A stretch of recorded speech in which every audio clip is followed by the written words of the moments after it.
And on top of that, I am concerned about this report about Syrian rebels and the ceasefire with ISIS. Senator But Paul, that's not true. Well, it's not true.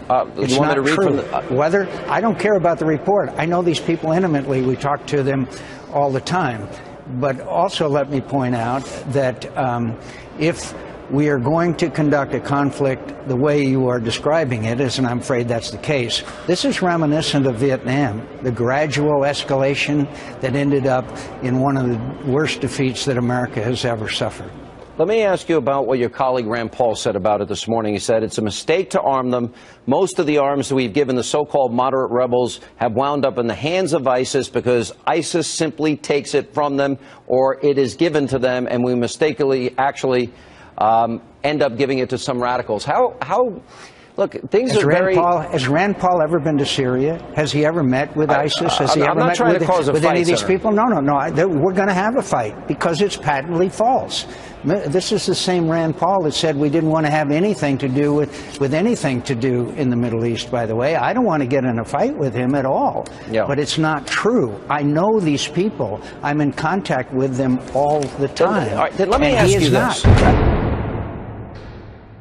Hillary Clinton has described already the meeting in the White House over 2 years ago. Everyone in the national security team recommended arming ISIS, and the president by himself turned it down. Just like by himself, he decided not to strike Syria after he said that they'd crossed the red line.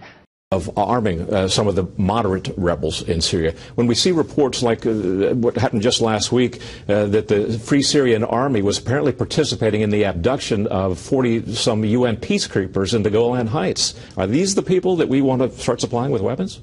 Well, two different things, in the Ukraine and in Syria. Syria, we backed, I believe, in some cases, some of the wrong people, and not in the right part of the Free Syrian Army, and that's a little confusing to people. So I've always maintained, and go back quite some time, that we were backing the wrong types. I think it's going to turn out maybe this weekend in a new special that Brett Baer is going to have Friday that's going to show some of those weapons from Benghazi ended up in the hands of ISIS.